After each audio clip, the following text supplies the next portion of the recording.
On Monday, I told you about the moment everything fell apart. $1 million entertainment center, gone. And how I ended up pivoting to a mobile RC racetrack business that I ran for 10 years and eventually sold. But here's what I didn't tell you. That pivot wasn't just a survival move. It turned out really to be a better business model than the original plan ever was. And I've been thinking about that ever since. Because if you didn't have to wait for a crisis to make that call, I mean, you could design a lean business on purpose from day one. That's what this episode is all about. Hi, I'm Matt from Beyond BST. I've spent over 25 years building companies as a serial entrepreneur and helping small business owners avoid costly mistakes. Welcome to the channel. Here's the thing about big visions. Nobody tells you that the overhead comes first. The rent and the staff and the equipment and the build out. All of that hits before a single customer said yes. I know. I was planning it. $1 million entertainment center, a fixed location, a big footprint with all this huge overhead. And we hadn't validated a single thing. I guess we just believed that the vision was right. And here's what that does to you. When you're locked into overhead, you stop making decisions based on what's true. You start making decisions based on kind of what you need to be true. That's a dangerous place to run a business from because overhead creates pressure and pressure makes bad decisions feel necessary.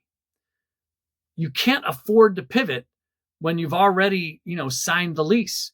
You can't say, forget it, this isn't working, when you've got payroll due on Friday. The overhead doesn't just cost money. It really costs optionality.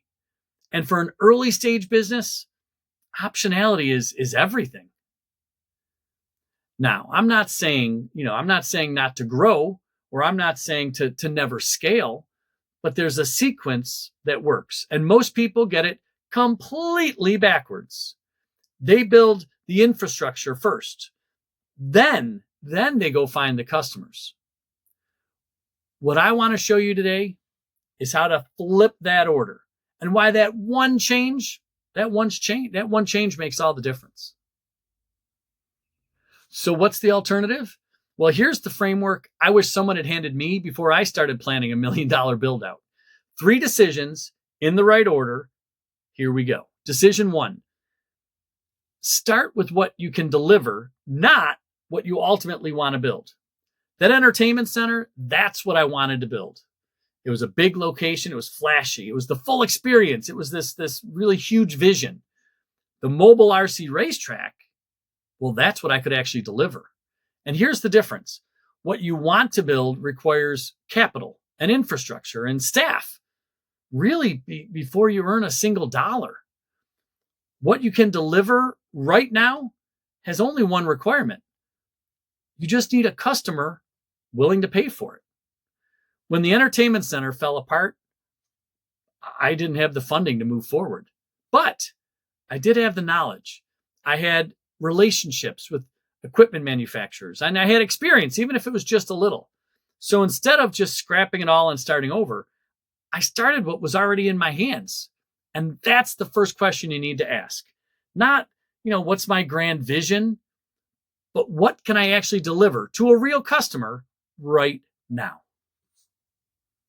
Decision 2, validate before you commit. And this is one most people skip, but it's the one that can cost them everything. Validation doesn't have to be complicated. Really, it's pretty simple. Will someone pay for this before I build the infrastructure to deliver it? With the mobile business, we didn't build out the full fleet first. We booked the events first. We figured out the rest of it kind of next. And that's not backwards. That's exactly right, because one paying customer tells you more about your business model than any business plan ever will. If you can get just one person to say yes before you've signed anything, well, that's some pretty good information to have. And it's a lot cheaper to learn it now than after you've signed the big expensive lease. Own your niche with what nobody else has. And This is where lean businesses become durable businesses. With the mobile events company, we weren't just doing, mobile entertainment. We were manufacturing the steering wheels and the cars and the tracks all by ourselves. Nobody else had that. And that one capability, that one thing that nobody could replicate was what keeping competitors from just, copying the model. Your niche doesn't have to be some huge thing. It just has to be yours. Maybe it's a proprietary process, or it's a client relationship that no one else can touch. Maybe it's a delivery method that's faster or more personal or built around something you know better than anyone else. But you definitely need something that makes a customer say, I can't get this anywhere else. That's what turns a lean business into a business worth keeping. Here's what I want you to take away from this. The lean business isn't the consolation prize. It's not what you build because you couldn't afford the big vision. It's what you build when you're smart enough to sequence it right.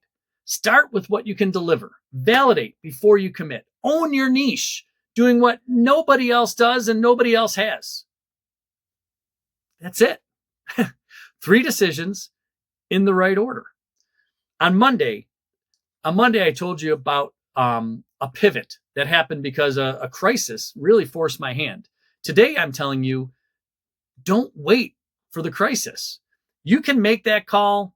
Well, you can make it right now on purpose before it gets ridiculously expensive.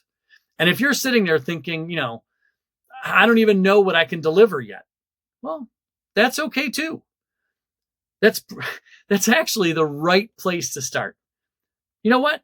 Tell me about it down in the comments. Tell me where you are. I read those all the time, and I often build whole new episodes around those. Thanks for watching. If this was useful, please like this video and give me a subscribe. Now, take a breath. You got this. All right, what's next?